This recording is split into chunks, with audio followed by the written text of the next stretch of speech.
And Rajamouli గారు react అయిన ఆ కాంట్రవర్సీ మీద ఇప్పుడు సోషల్ మీడియాలో కూడా చాలా కమెంట్స్ చూస్తున్నాం. అఫ్‌కోర్స్ మీరు సోషల్ మీడియాకి దూరంగా ఉన్నా కూడా నాకు తెలియదు. ఇది దేవుడి గురించా? అది ఆ! ఆయన అభిప్రాయం. అదేనా? ఆంజనేయ స్వామి అది ఆయన గురించి అభిప్రాయం. సంబంధించి అది ఆయన జరిగిన అభిప్రాయం. హ్మ్. ఇందాక నేను చెప్పానా 25% అని, హ్మ్. అది నా అభిప్రాయం.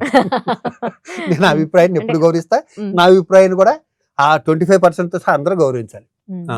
అంటే సోషల్ దేవుడి మీద మీడియాలో నమ్మకం లేని, ఇష్టం లేనివాడు ఎళ్లి అక్కడ నాశనం చేయకండిరా. అంతే. భక్తి ఉన్నోళ్ళు 70% కొంచెం కన్వీనియంట్‌గా వదలండి. హ్మ్. అసలు ఎక్కడ ఖాళీ ఉండట్లేదమ్మా అసలు. అవును. అంటే మొత్తం అందరూ పాపాలు చేస్తుంటారు కదా! అది ఇంత భక్తి, ఎంత అసలు ఆళ్ళు పావేస్తున్నారు పట్టుకుని దేవాలయాన్ని. అవును. అంటే ఓవర్‌గా రియాక్ట్ అయ్యారేమో ఓవర్‌గా చూసిన ఇన్ని వాళ్ళు ఇన్ని అని.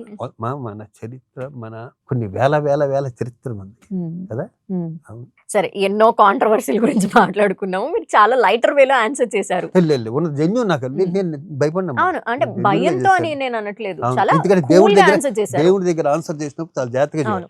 ఈ రోజు బాలే. హ్మ్. నిన్న సరదాగాను హ్మ్. ఇది నాకు లవ్ లెటర్ రాసింది ఆ! అన్న. ఎవరిని? మన అనితా చౌదరిని. హ్మ్. స్టేజి మీదే ఉన్నాం ఇద్దరం. హ్మ్. లవ్ లెటర్ రాసిన శివాజీ రాజా అన్న లవ్ లెటర్ రాశాడు. ఈ అమ్మాయికి వెంటనే వచ్చి అంతే. ఇలాంటివి. ఇలాంటి ఎందుకు వచ్చింది మనకి? హ్మ్. అవునవును. సరదాగా ఉండాలి. ఎంజాయ్ చేయాలి లైఫ్. హ్మ్. చాలా ఇంకా తక్కువ కాలం ఉంటాం. హ్మ్.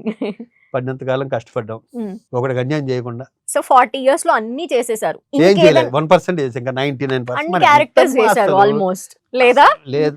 ఇది లేదు. చెయ్యాలి నా లిస్ట్‌లో ఇదుంది. ఆ! ద వెరీ ఫస్ట్ ఏంటి? ఒక 5 ఉన్నాయనుకోండి హ్మ్. మీ లిస్ట్‌లో. అందులో వెరీ ఫస్ట్. మా గురువుగారు డైరెక్ట్ చేసిన 'రక్త సంబంధాలు' హ్మ్. సినిమాలో అన్నయ్య క్యారెక్టర్ చేయాలి. హ్మ్. అన్నయ్య చెల్లెలు.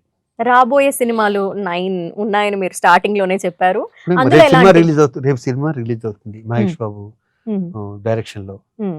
రామ్ పోతినేని గారు హీరో. హ్మ్. మరి నేను చూసిన దాన్ని బట్టి చాలా మంచి సినిమా నాకు. నేను హ్మ్. చేశాను కాబట్టి మంచి సినిమా కదమ్మా! హ్మ్. నాకు మంచి సినిమా. ఆ డైరెక్టర్ డెడికేషను, ఆ హీరోకున్న ఎనర్జీ, హ్మ్. ఎంటైర్ యూనిట్ మైత్రి వాళ్ళు ప్రాణం పెట్టేశారు. నాకెక్కడో ఏంటంటే హ్మ్. మైత్రి వాళ్ళది నేను మహేష్ బాబు గారిది 'శ్రీమంతుడు' చేశాక మళ్ళీ ఈ సినిమా చేశాను. ఓకే. ఇది కూడా అంత హిట్ అవుతుందని కోరుకోవటంలో నా తప్పేం లేదు. తప్పేం లేదు. ఆ! అవును.